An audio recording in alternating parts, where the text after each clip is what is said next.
Hi, Nook readers. I'd love to answer some of your questions as we all get excited to see Divergent on the big screen in March.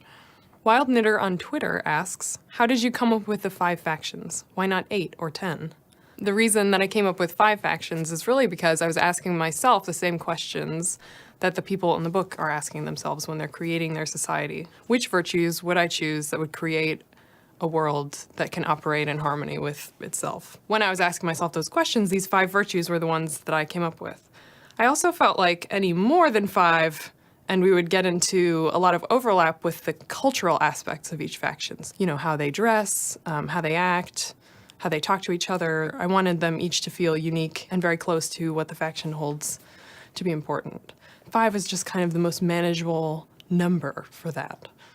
Cheryl I on Facebook asks, I'm teaching your novel in my 11 Lit class. High school kids always like to know where the ideas come from. Can you tell us? Yes, I can. Although when I get this question, I always think of the movie Empire Records when Lucas says, who knows where thoughts come from? They just appear. But the real answer is that when I came up with the idea for Divergent, I was taking psychology in my freshman year of college. And I was learning about exposure therapy, which is a method of treating people with anxiety and phobias, in which they're repeatedly exposed to the stimulus that provokes their fear response until their brain learns a healthier response to that stimulus. So this is a very effective method of treating phobias and a very interesting one to me. And I thought about what would happen if there was a little culture of people who used exposure therapy in the form of these weird sci-fi simulations to eradicate fear in healthy individuals. And that's where the Dauntless came from. And the rest of the story and the world kind of built around that.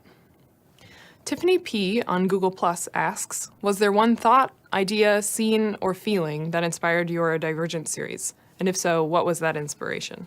Really, what inspired the world of Divergent was a quote.